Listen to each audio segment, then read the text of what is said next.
Good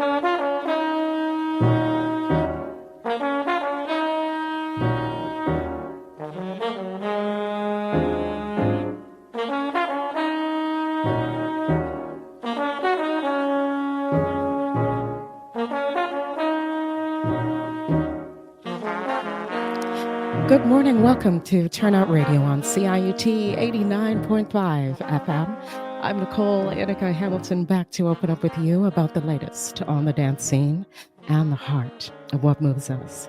Thank you for tuning in to share time and rhythm with us. Welcome to this dance space. Well, folks, as you enter into the space, as always, we invite you to come in as we explore the stories that live both on and beyond the stage. And today, our conversation will take you on a pathway which explores liberation, emancipation, resistance, and much, much more. Coming up on today's show, multi-award winning artist, scholar, dance educator, and cultural arts programmer Collette Coco Murray is in the house and will be opening up about dancing in a procession experience rooted in oppression. So, stay tuned and stay locked in right here to CIUT 89.5 FM. We're going to take a break and be right back with Collette Coco Murray right after this.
Welcome back to TUYAIOUT Radio. I'm Nicole Inica Hamilton. My guest today, Collette Coco Murray, is a multi-award winning artist, scholar, dance educator, and cultural arts programmer.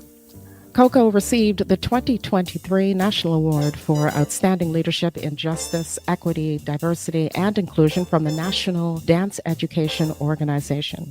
She is pursuing a PhD in dance studies focusing on dance education in the Canadian African diasporic dance sector and anti-racist dance pedagogies.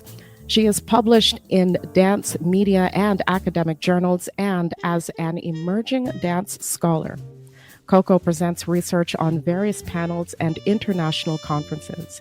She is the artistic director of Coco Collective, which offers culturally responsive projects connecting participants, organizations, and schools to African and Caribbean arts. Miss Coco Murray is her mobile dance education business, and Coco performs Caribbean folklore and West African dance styles such as stilt walking, which we'll also be exploring on today's conversation. Please join me in welcoming back to TUYAIOUT Radio, Collette Coco Murray. Coco, welcome back to TUYAIOUT Radio. How are you doing?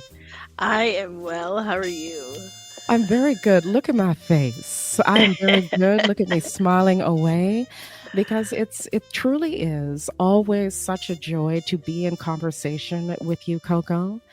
I find that every time we are in the midst of each other's company.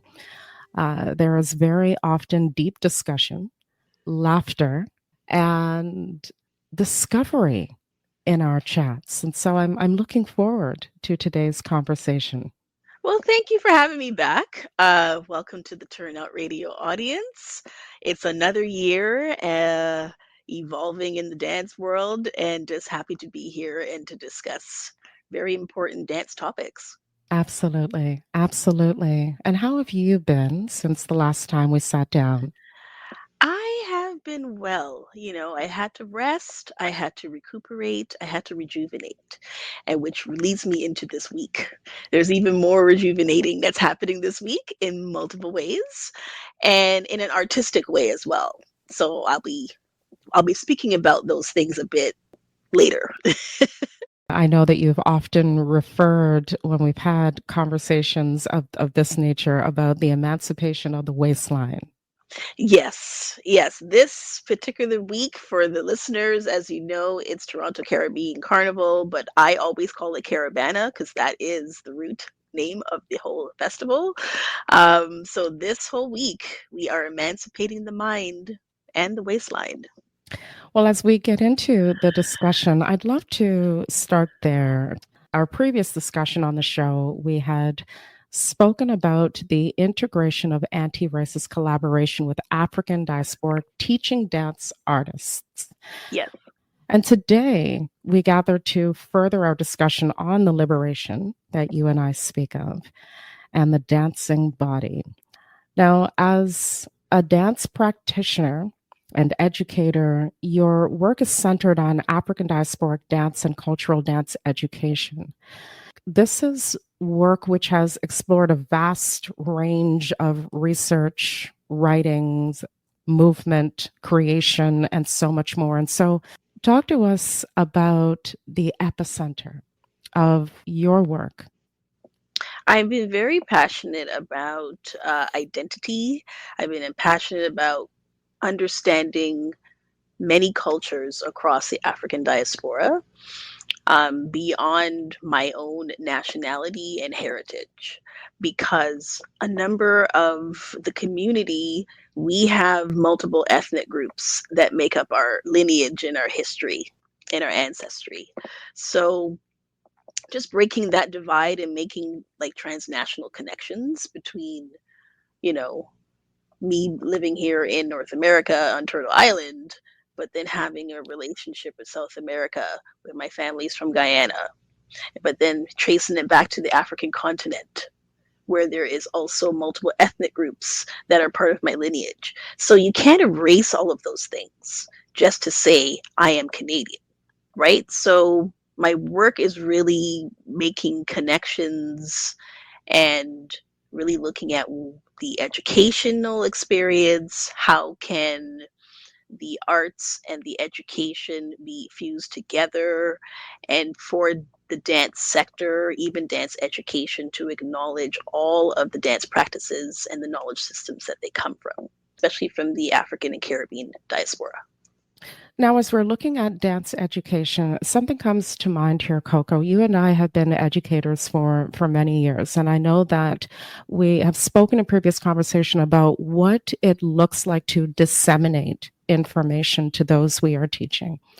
When you reflect upon working as a dance educator, what are some of the discoveries that you've had about the process of disseminating information to groups of different ages, for example? I look at the organization, I look at the population that I'm going to conduct or facilitate a workshop with. That plays a role because it depends on, of course, dance level expertise.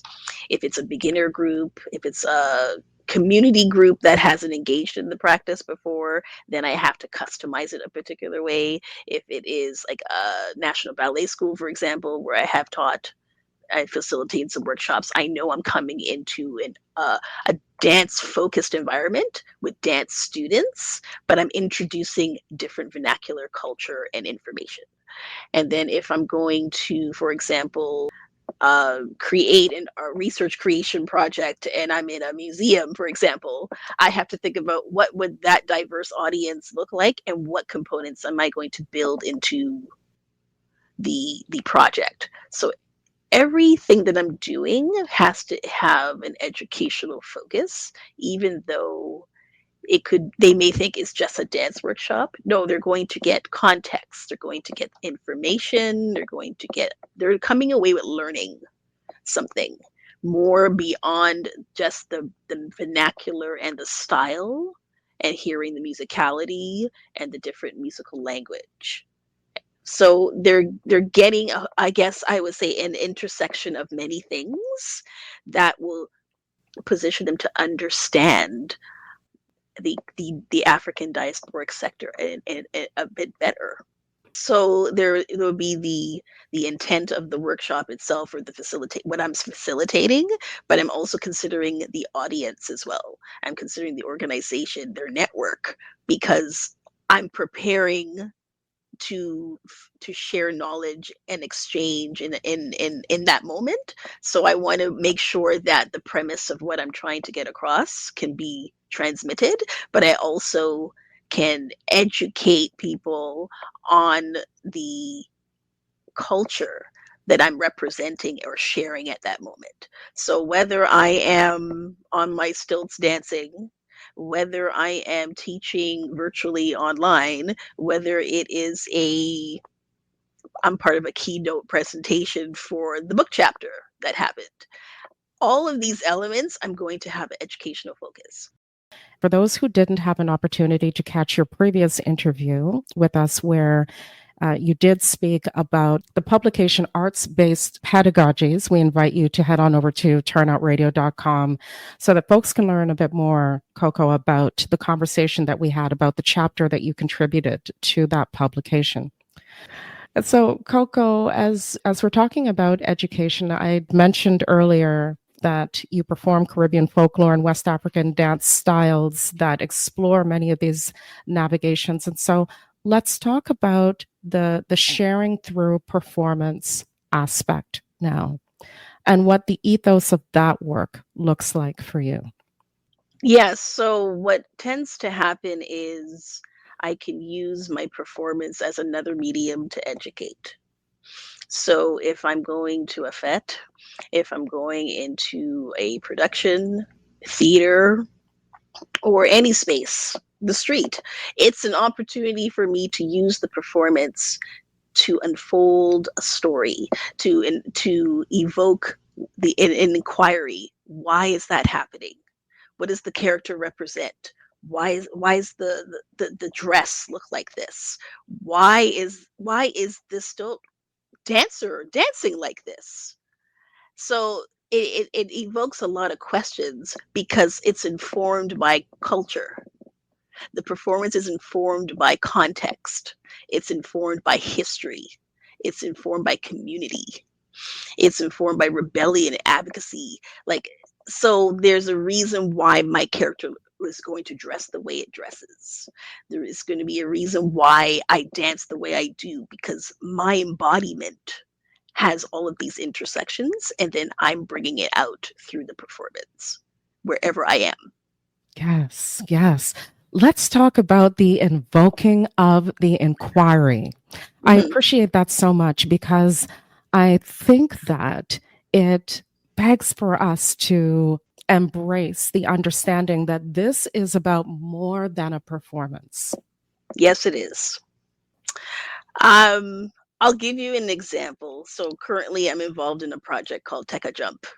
So TECH, which is an intersection with immersive technology. And so I have collaborated with immersive technology production with the Black Digital Arts and Technology Association. So they created an immersive carnival experience at the Toronto Illuminarium. That was held at the Distillery District. This has been a groundbreaking project. Never before has this happened, where they have told the carnival origin story and its connections to influencing the creation of Caravana by the migrant community of Caribbean communities, and then also extending into how Caribbean Carnival has really impacted in a global context. And so my role was to bring in the live performance element where I curated a group of artists. So there was live steel pan artists, there was a group of dance artists of different generations, as well as myself and another colleague as Moko Jumbi characters. So the story is really to unfold the roots, the resistance, the true essence of the early carnival origins and what that processional experience looked like, the folklore into the early carnival processions and the meaning around the carnival, so that it educated the audience, but they were able to have this immersive opportunity because, you know, Black joy is immersive. It's within our bodies, right? And we express it through in a nonverbal way. That's part of the emancipation and that liberation experience. Not only are we honoring our ancestors who went through very, challenging moments, but it was also a strategic opportunity to express, political and social commentary through our performance, our theater in the street, etc. So that is one way that I use the stilt dancing element of the Mokojumbi character to help educate audiences. So as a practitioner, it's an extension of, I guess, the repertoire that I'm building and evolving in. So as someone who has West African dance, vocabulary within my body, and then I also have Caribbean folklore in my body, and then I'm extending it. I'm just on stilts. It's an extension. But there has been, of course, historically secret societies within West African and Central African traditions that have stilt dance traditions. And this is sort of what I'm trying to connect back to the Caribbean character, that there is a reference to the West African cosmology. Stay with us. More of Collette Coco Murray coming up after this.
the historical context around what really was rooted in why the carnival even began, um, which was the British slave trade and the transatlantic slave trade, and how multiple ethnic groups were brought as labor in indigenous regions in the Caribbean and also in South America. And every time I'm on the road, I'm thinking about the plantation. I'm thinking about the the way the bodies were treated. They were not seen as human, and through their expressions of protest and their experience on the plantation, and seeing how the elitist masters were celebrating their carnival balls and how they were unable to engage in their own practices, even if it was secretly. The moment that they had some moment of liberation, they tried to capture that. And the start of the Trinidad origin story, even though there's plantation stories across the whole Caribbean and in South America, different riots, different experiences, that Trinidad origin story of the Can Brûlé started as a night procession. So whatever, like the whole experience about, the molasses and using that to conceal the body, but even the cruelty around, if you did not do what they wanted you to do, you could be thrown into the molasses yourself, right? So there's deep histories around that, and how the community turned around and strategically used that as, we are going to claim that terrible experience and make a new experience, but a creative experience, because we're coming from masquerade traditions stemming from our African knowledge systems. There's masquerade traditions that we also had, right? So it's finding ways with the environment and the resources that you have to create an opportunity to use your body to respond to the oppression that you're facing. And we use our art to do that. So when I'm on that parade route, I'm thinking about all of those things, and whatever I have adorned, or whatever costume that I have thought through to create, or to work with someone to help me prepare, I'm on that lakeshore, that street, and I am thinking about all of that historical context. I'm thinking about the carnival is a site for me to also be part of the social commentary through my dancing, through the costume. And I'm going to spark questions. Why is this happening? Why are we doing it? And I'm thinking about my lineage, and I'm thinking about, I am doing this for my ancestors. I'm doing this for my family. I'm doing this for my community. I'm doing this for my people, because we've endured a lot. So I take it a little bit more seriously than, as I'm smiling and I'm enjoying myself and I'm releasing my own oppressions and tensions that I'm also dealing with on a day-to-day basis. I'm thinking about that lineage and that ancestry. So that's why the processional experience would mean something to me and my artistic colleagues who also foster this understanding. Then I'm simply here wearing a costume with some music to have a party. I'm taking it a little bit more deeper, because I'm always surrounded by context and what does it mean? And I have to have a responsibility in my processional experience. That's what I'm always thinking through. There's an intentionality in the adornment, Mhm. and an intentionality in all of the decisions that are Yes. being made. That's because that's what our ancestors had to deal with. They had to be intentional too. They had to be intentional in how they were going to survive, but they're also intentional how they were going to tell the story and how they were going to protest and resist. And they use the art form and their folklore, their creative minds to do that. So I'm another generation that understands this, and so I'm trying to make sure that my processional experience is not only responsible, but it's educational to the spectator on the parade route, but also to anyone that sees me, because I've been involved in education and dance and now research. That is who I am. So I am embodying and I'm unfolding that identity wherever I go. The processional experience in relationship to the history that you have shared, have there been any discoveries that you could share with us? In research and of course in conversations, there is always the understanding amongst practitioners around it wasn't unless there was permission. You already are dealing with colonial control. There wasn't always permission. You have to take and occupy space in order to actualize who you are. So you have to self-determine, right? So the discoveries that I've had is instead of being a follower with whatever's happening, I need to be self-determined. So when I am in that processional space, I am enacting with the intention, the protest, the resistance, because I'm not going to just follow everyone, right? So that's one of the discoveries. Before, when I used to play masquerade, it was, oh, I'm just enjoying with what, along with everyone else and following. Now I've completely shifted. I am intentionally making strategic decisions and how I present myself, but also occupying the space so that I can fully release myself in honor of my ancestors in this experience. You're listening to Turnout Radio on CIUT 89.5 FM.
Coco, your research continues and the work continues with quite a few different events and sharings that you are partaking in. Let us know, please. Talk to us about what you have coming up. On the road today, I will be part of the Blue Devil and Mokojumbi Mass Camp. Our activation is with Carnival Nations, which is one of the larger masquerader groups. So the theme that we are presenting will be Jungle Creatures of the Night, Bunning Fire. So just look out for that and see how the audience responds to our activation. So that's one. Second, on August the 8th, I will be part of the Street Art Toronto Emancipation exhibition, which will be at the Worth Gallery at 830 Dundas Street West in Toronto. So I will be there giving an artist talk and doing a dance performance from 6 to 8 p.m.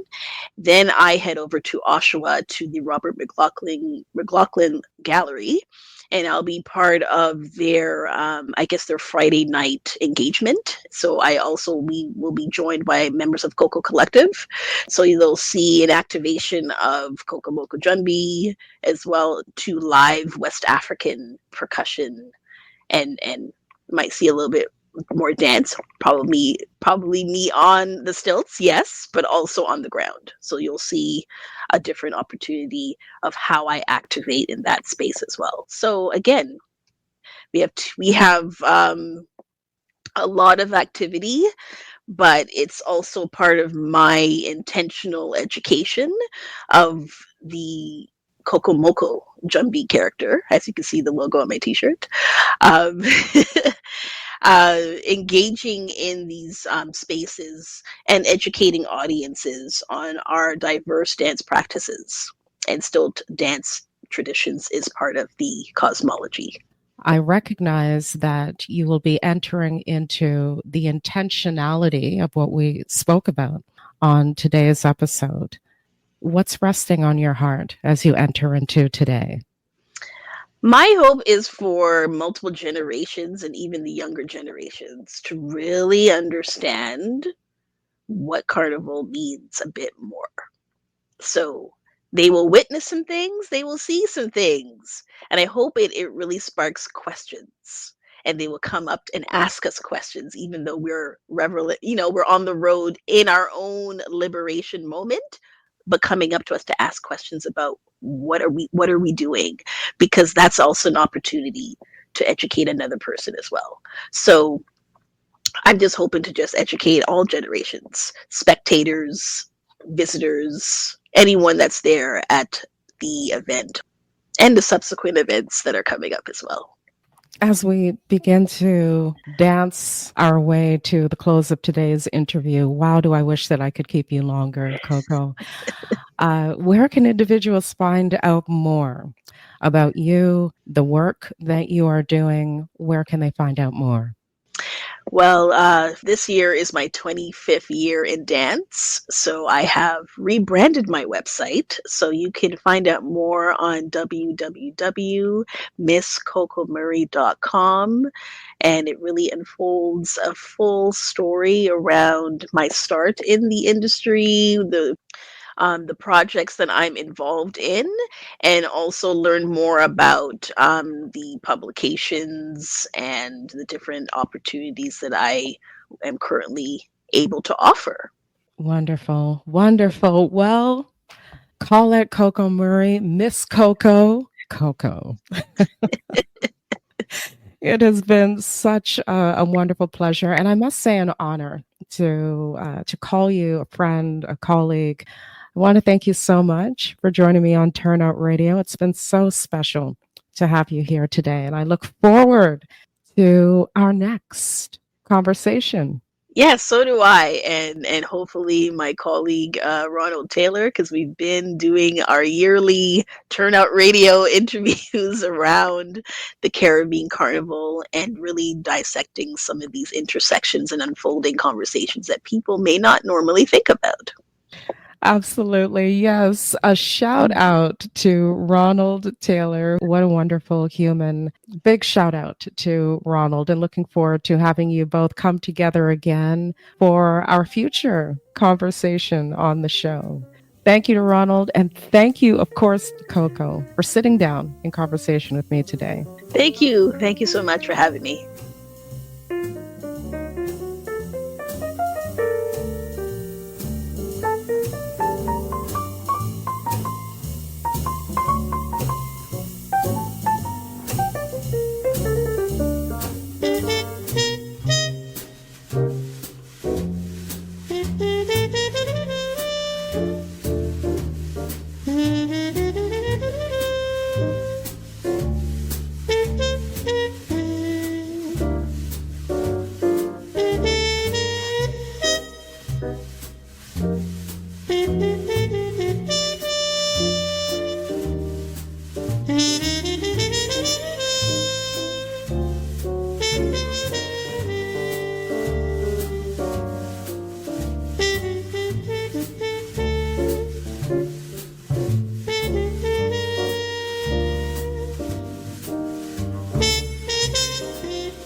Today, you've been listening to the sounds of Cannonball Adderley with Autumn Leaves and John Coltrane with Blue Train.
Welcome back to Turnout Radio.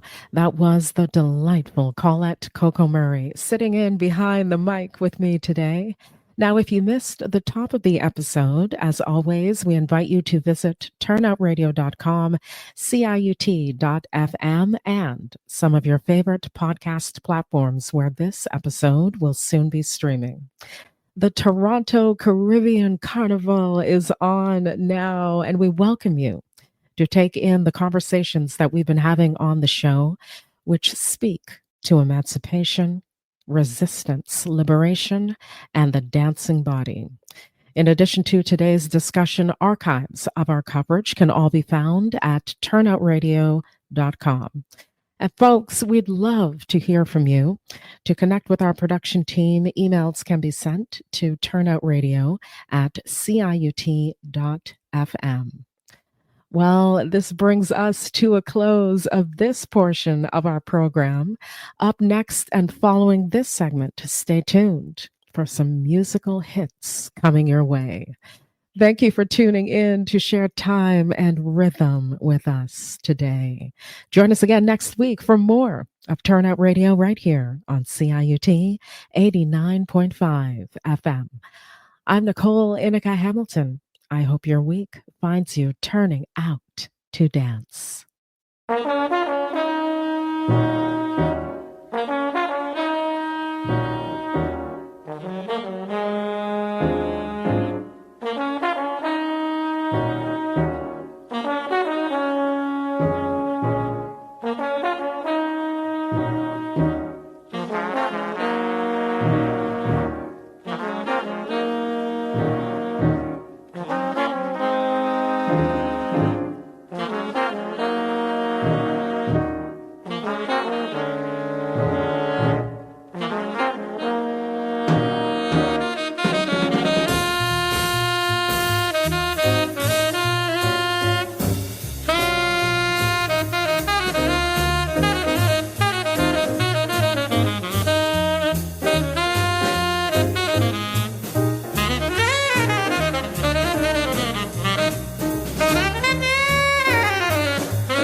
Magic